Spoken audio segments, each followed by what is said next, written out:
여러분 안녕하세요. 오늘은 뉴런에 대해서 공부해 보도록 하겠습니다. 우리가 지난 시간에 배웠던 거는 지난 시간까지 감각기관에 대해서 공부를 했는데요. 이 감각기관이라는 것은 자극을 받아들이는 곳이에요. 어떤 자극들이 있었는지 기억나시죠? 빛 자극, 그 다음에 공기의 진동, 소리 자극, 또 액체 상태 화학물질, 기체 상태 화학물질, 어떤 누르는 거, 접촉하는 거, 차가움, 따뜻함, 아픔 이런 것들이 다 자극이 되는데 이 자극을 받아들이는 다양한 감각기관에 대해서 공부를 했습니다. 그런데 이 감각기관에서 받아들인 자극을 우리가 인식을 하려면 우리의 뇌가 인식을 하려면 이 자극을 뇌로 전달해주는 역할을 하는 세포가 필요하겠죠? 이 세포가 바로 무슨 신경이라고 우리가 배웠는데요. 이 신경을 구성하고 있는 세포의 이름이 바로 뉴런입니다. 뉴런의 다른 말은 신경세포예요. 자, 그렇다면 오늘의 우리가 공부할 내용은 뭐냐면 이 뉴런은 어떻게 생겼고 뉴런이 하는 일은 뭐고 그리고 이 뉴런으로 구성되어 있는 신경계는 어떤 것들이 있는지 또 무슨 일을 하는지 거기에 대해서 간단하게 공부해 보도록 하겠습니다. 자, 뉴런을 한번 선생님이 아주 간단하게 그려보려고 해요. 자, 이와 같이 희한하게 생겼죠. 길이도 긴 거는 1m도 넘는다고 합니다. 자, 그러면은 이 뉴런 가지가 많이 뻗어 있는데요. 이 각각의 이름이 뭔지. 이 안에는 핵도 있고요. 미토콘드리아, 기타 세포 소기관들도 있고요. 여기는 이렇게 지방질이 두루마리 휴지 감겨 있듯이 이렇게 쌓여 있다고 해요. 자, 이 부분에 대해서는 우리가 자세히 배우진 않는데 고등학교에 가면 여러분이 배우게 될 거예요. 자, 그럼 하나하나 이름을 살펴볼까요? 자, 여기 있는 이 가지를 뭐라고 하나요? 네, 가지돌기라고 합니다. 여기 있는 가지돌기. 그 다음에 이 부분 있죠. 이 핵이 있는 요 부분, 요거를 뭐라고 하냐면 신경세포체. 그리고 마지막으로 여기서부터 이 끝에 있는 요 가지 이거를 통틀어서 뭐라고 하냐면 축삭돌기라고 합니다. 축삭돌기. 그러면 얘네들이 어떻게 자극을 전달하냐? 이 가지돌기에 다른 어떤 신경세포라든지 아니면 감각세포라든지 아니면 근육이라든지 이런 것이 이렇게 연결이 되어 있으면 자극이 이를 통해서 전달이 되는 거예요. 그러면 핵에서 어떤 물질을 만들으라고 명령을 내리고 그것이 이렇게 전달이 되면 이 끝부분에서 어떤 화학물질이 막 나와요. 그래서 이 뉴런, 이게 지금 뉴런인데요. 뉴런에서 자극이 대뇌까지 또는 뇌까지, 척수까지 전달되는 이 뉴런 안에서의 과정은 맨 처음에는 가지돌기로 정보가 들어오고 그 다음에는 신경세포체 마지막으로 누구를 통해 외부로 정보가 전달되냐면 축삭돌기를 통해 다른 근육, 감각기관 또는 뇌 이런 데로 정보가 전달이 되는 것입니다. 감각기관은 아니겠네요. 예, 요 순서를 여러분 잘 기억해 주세요. 가지돌기 정보 받아들이고 신경세포체에서는 세포가 기본적으로 해야 될 일 여러 가지 일들을 하는 것이고 또 여기서 물질을 만들려고 명령도 만들고 그 다음에 이 축삭돌기는 다른 곳으로 정보를 전달해주는 역할입니다. 정보 전달 순서는 이러한 방향이에요. 가지돌기, 신경세포체, 축삭돌기. 자, 그런데 이와 같은 뉴런은 어떤 종류가 있냐? 바로 세 종류가 있습니다. 뉴런의 종류. 빗장에다가 적어볼게요. 뉴런의 종류는 세 종류가 있는데요. 어떤 종류가 있냐? 감각 뉴런. 이제 기능에 따라서 나눠보면은 감각 뉴런, 그 다음에 연합 뉴런, 그 다음에 운동 뉴런, 이렇게 세 종류의 뉴런으로 나눠볼 수가 있어요. 감각 뉴런은 뭘까요? 말 그대로 감각기관에서부터 오는 정보를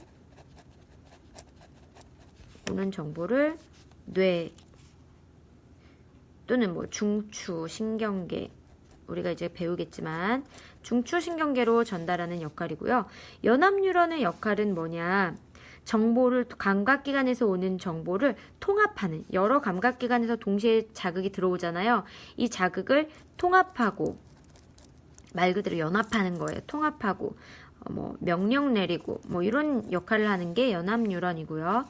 마지막으로 운동뉴런에 하는 역할은 뭐냐면 바로 이 연합뉴런에서 내린 이 명령 통합한 이 명령 이것을 이제 중추신경계겠죠. 중추신경계에서 내려진 이 명령을 또는 통합한 어떤 그 내용을 어디로? 운동기관으로 전달하는 역할이 바로 운동뉴런입니다. 네, 요거 여러분 꼭 기억해 주세요. 자, 그럼 우리 한번 뒤로 넘어가 보겠습니다. 뒤로 넘어가면은 이제 신경계의 구성이 나오는데요. 요 그림 한번 보실까요? 자, 이렇게 사람이 있고 신경계, 신경세포, 즉 뉴런으로 이루어져 있는 그것을 이제 크게 나타내서 그려본 건데요. 자, 여기가 뇌고요. 여기가 척추 안에 들어있는 신경세포 다발인 척수고요. 이 척수에서부터 빠져나가는, 뇌로부터 빠져나가는 것도 있고 척수에서부터 빠져나가는 것도 있죠. 이거를 우리가 말초신경계라고 말합니다. 자, 그러면은 신경계는 어떤 걸로 구성되어 있는지 선생님이 여기다 다시 한번 정리해 보도록 하겠습니다. 자, 신경계는 뒤에다가 써볼게요.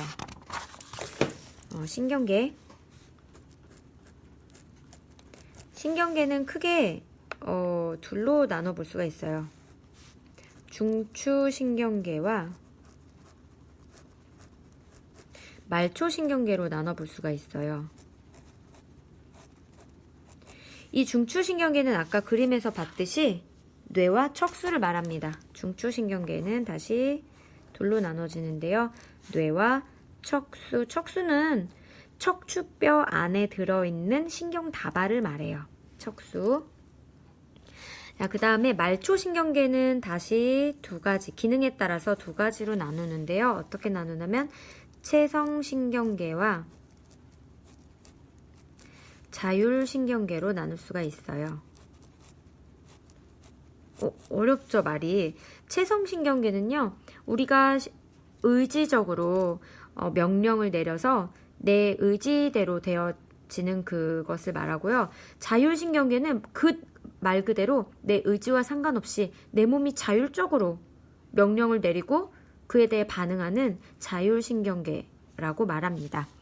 그러면은 뇌는 어떤 신경으로 구성되어 있을까요? 아까 우리 신경, 뉴런의 그 종류 세 가지 말했죠.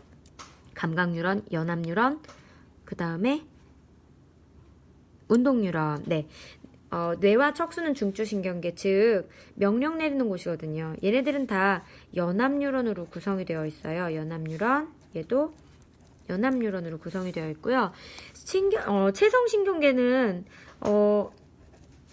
연합뉴런에서 내린 명령을 반응기관으로, 운동기관으로 전달해 주기도 하고, 감각기관에서 받아들인 자극을 다시 중추신경계로 전달해 주기도 하는 신경계를 신경들의 다발을 말하는 거거든요. 그러면 체성신경계는 어떤 뉴런으로 구성이 되어 있나? 바로 감각뉴런과 운동뉴런으로 구성이 되어 있습니다. 얘는 연합뉴런, 얘도 연합뉴런으로 구성이 되어 있고요. 마지막으로 자율신경계는요, 판단하지 않고, 우리가 이제 대뇌에서 판단하지 않고, 의지와 상관없이 바로 하는 거라서 감각뉴런이 없고요. 운동뉴런만 있다고 합니다. 자, 참고로 알아두시면 되고요. 자, 이제부터는 뇌에 대해서 공부해 보도록 하겠습니다. 뇌 어떻게 생겼는지 교과서 그림 한번 살펴볼게요. 자, 이게 뇌입니다. 요 사람의 뇌를 이렇게 절개해서 내부를 들여다보면 이와 같은 구조로 되어 있다고 하는데요. 주름이 많고 뇌의 가장 큰 부분을 차지하는 이 부분을 뭐라고 할까요? 네, 대뇌라고 합니다. 대뇌. 여기 대뇌 있죠. 그 다음에 이 대뇌 안쪽에 있는 요 아주 가운데 있는 거 보니 꽤 중요한 역할을 하는 것처럼 보이는 요것을 간뇌라고 하고요. 그 다음에 요 부분, 즉 간뇌 밑에 있는 거, 요 부분을 중간뇌라고 하고요. 그 다음에 요 밑에 부분, 여기를 뭐라고 하냐면 연수라고 하고요. 뇌는 아니지만 아무튼 연수 밑에 쭉 척추뼈 안에 들어있는 요 척수라고 하죠. 뇌는 아닙니다. 그 다음에 이제 요거는 얘네 둘을 연결해주는 뇌교라고 하는 것이에요. 자, 그 다음에 요거는 뭐예요? 뒤통수에 있는 거 요거는 소뇌라고 합니다. 그러면 각각의 하는 역할은 뭔지 한번 살펴볼까요? 자, 대뇌. 대뇌의 역할은 여기 있어요. 좌우 두 개의 반구로 구성되어 있고 고등정신 활동, 또 정서적인 거, 감정, 명령, 뭐 우리가 의지적으로 하는 그 모든 것들을 명령 내리는 곳이 바로 대뇌입니다. 감각기관에서 받아들인 자극도 다 대뇌가 수합을 하고요. 이것을 다 연합을 해서 명령을 내리는 바로 그곳이 대뇌입니다. 간뇌는요. 대뇌 안쪽 아랫부분에 있는데요. 체온과 체액의 농도를 조절하는 것입니다. 체온, 체액의 농도. 그러니까 뒤에 또 나와요. 호르몬 분비할 때. 예, 그때 배우도록 하고. 그 다음에 이제 중간뇌는 있는데요. 중간뇌는 안구의 운동이나 홍채작용. 홍채가 수축하고 이완함으로써 동공이 커지고 작아지는 그 부분. 그 부분을 조절하는 것이 바로 중간뇌입니다. 그 다음에 소뇌는 여기 뒤에 있는데요. 보통 우리가 이렇게 선생님이 팔을 이렇게 움직이는 거 이런 건 대뇌가 시키는데 우리가 이제 뭐 계단을 걸어가잖아요. 이제 계단이 이렇게 있는데 처음에 의지적으로 계단 이렇게 걸어가요.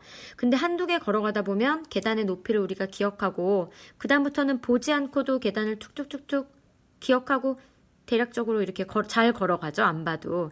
한 계단 한 계단 살피면서 걷진 않잖아요. 바로 그것이 바로 소뇌의 역할입니다. 소뇌는 근육 운동을 조금 더 잘할 수 있도록 도와주고요. 또 뿐만 아니라 우리가 그때 귀 배울 때 평형감각기관 배웠었죠. 예, 그것 몸의 균형을 유지하는 데에 관여하는 뇌가 바로 소뇌입니다. 소뇌가 잘못되면 몸의 균형을 유지하는 데 어려움이 있겠죠. 자, 마지막으로 연수인데요. 연수는 여기 그 아래쪽에 있어요. 중간뇌와 척수 사이에 있고요. 여기가 중간뇌, 여기가 척수니까요. 얘가 하는 역할도 되게 중요한 역할인데 심장은 사실은 원래 그냥 뜁니다. 우리 뇌와 상관없이. 그렇지만 연수는 심장을 좀 더 리드미컬하게 뛰게 도와준다고 해요. 그리고 호흡 운동을 도와주고 소화 운동, 또 소화의 분비 이런 것들을 관여하는 것이 연수라고 합니다. 여러분 공부를 잘했는지 이것도 하나 볼까요? 척수인데요. 연수 밑에 있는 척추뼈 안에 들어있는 것이 바로 척수인데요. 이 척수를 보면은 배 쪽 우리 앞에 배 쪽 부분과 등 쪽 부분이 있는데요. 이 등 쪽 부분에 감각신경이 있고 이 배 쪽 부분에 운동신경이 있대요. 이 그림 참고하시면 되고요. 이렇게 신경다발로 구성되어 있다고 합니다. 네, 무릎 반사의 중추고 뇌와 말초신경의 연결 통로라는 거 여러분 알아두시면 되겠습니다. 자, 그러면은 연습 문제 하나 풀어보면 좋을 것 같은데 선생님이 가지고 있는 거에 답이 좀 들어있어서 학습지를 한번 보고 연습 문제를 풀어보도록 하겠습니다. 자, 너무 많으니까 간단하게 이것만 한번 해볼게요. 무더운 여름날에 밖에 나갔더니 땀이 많이 났대요. 땀 분비, 체온 조절하는 거죠. 어느 뇌와 관련이 있을까요? 바로 A, B, C, D, E 중에서 이 부분, 간뇌 B에 해당하는 내용이겠죠. 음식을 먹으면 침이 나온대요. 침, 소화액 분비하는 거 바로 연수 이 부분이고요. 과학 수업 시간에 어려운 탐구 문제를 풀었대요. 고등 정신 능력이죠. 바로 요 부분 A 대뇌를 말하고요. 의식을 잃은 환자에게 전등빛을 비추어 동공의 크기 변화를 관찰합니다. 동공의 크기 변화, 즉 홍채 조절하는 거죠. 누구죠? 간뇌 밑에 있는 요 부분, 이거 C 부분 뭐예요? 중간뇌, 중뇌라고 합니다. 그 다음에 기침, 재채기, 딸꾹질, 음식을 삼키는 것 같은 반사의 중추입니다. 기침, 재채기, 딸꾹질, 음식 삼키는 거. 뭔가 소화 음식과 관련된 것 같죠? 네, 요 반사의 중추는 바로 연수인데요. 연수 어디 있냐면 여기 이 부분에 있습니다. 이 마지막은 아니네요. 자전거 타기 익숙해지면 근육이 능숙하고 부드럽게 자전거를 타게 된다. 근육 운동을 조절해주는 부분이죠. 바로 뒤통수에 있는 소뇌입니다. 진짜 마지막. 운동을 하였더니 호흡이 가파지고 심장이 빨리 뛰었다. 심장 뛰는 것과 관련된 뇌가 있었죠. 바로 이 부분, 연수라고 합니다. 자, 여러분 오랜 시간 동안 고생하셨습니다. 오늘 공부한 게 뭡니까? 바로 신경계입니다. 요거 여러분 잘 기억해 주시고 하나 더 할게요. 교감, 부교감 신경 요거 하나만 더 하고 오늘은 마치도록 하겠습니다. 교감 신경과 부교감 신경은 어느 때에 작용을 하느냐? 교감 신경 같은 경우는 이럴 때 작용한대요. 자, 철수가 지금 번지 점프하기 직전에 막 너무너무 힘들어요. 스트레스 상황. 이 스트레스 상황은 우리 몸에 좋지 않기 때문에 빨리 이 상황을 탈피하려면 에너지가 많이 필요한데요. 그 에너지를 작동시키는 것은 우리의 의지와 상관없이 자율적으로 이루어집니다. 그때 명령을 내리는 곳이 바로 교감신경이에요. 그러면 교감신경이 어떤 식으로 작용을 하는지 여러분 답이 지금 있는데 한번 볼까요? 자, 교감신경이 작용합니다. 누군가 막 쫓아와요. 또는 번지점프 직전 스트레스가 엄청 많이 받고 있어요. 이럴 때 많이 보는 게 좋을까요? 시야가 좁아서 조금 보는 게 좋을까요? 아무래도 누군가 쫓아오고 도망가고 이럴 때는 많이 보는 게 좋죠. 위기 상황이니까. 그래서 동공은 최대한 커집니다. 그 다음 침분비. 위험해 죽겠는데 침 질질 흘리면 되나요? 안 되나요? 안 되죠. 침분비 억제됩니다.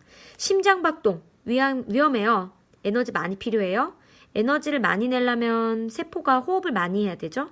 세포 호흡하려면 산소 많이 필요합니다. 따라서 심장박동을 엄청 빨리 해야 돼요. 그래야지 피가 돌고 그 피 안에 들어있는 적혈구가 산소를 많이 공급해주게 됩니다. 마지막으로 소화운동. 자, 이제 막 무서워서 뛰고 있는데 막 소화가 되고 이렇게 그러면은 에너지가 다른 데 쓰이는 거죠. 그래서 소화운동은 잘 일어나지 않고 억제가 되고요. 마지막으로 방광. 여러분 막 너무 위기 상황이다 갑자기 화장실 가고 싶고 그럽니까? 그거 아니죠. 위기 상황이 끝나면 그때서야 가고 싶죠. 자, 어쨌든 위기 상황일 때 방광은 넓어져요. 방광은 이완돼서 확장돼서 오줌이가 소변을 보고 싶은 마음이 사라지게 됩니다. 자, 이때 이 교감신경이 작용한 뒤에 이것만 계속 작용하다 보면 우리 몸에 에너지 너무 많이 사용하기 때문에 바로 부교감신경이 바로 작용합니다. 그러면 교감신경과 정반대의 작용을 하는 거예요. 동공은 다시 작아지고요. 침분비는 촉진되고 심장박동 억제되고 소화운동 촉진되고 방광 수축되면서 다시 평상시 를 찾고자 하는 겁니다. 이렇게 되는 이유가 뭘까요? 우리가 또 뒤에서 배우겠지만 바로 우리가 현재 상태를 그대로 유지하고자 하는 그 성질 때문입니다. 그것이 뭐라 그랬죠? 바로 항상성이죠. 와, 선생님이 너무 욕심 부렸나 봐요. 저번도 그렇고 이번도 그렇고 강의가 길어졌는데요. 그래도 여러분 잘 듣고 시험 잘 보셨으면 좋겠어요. 모두 고생하셨습니다.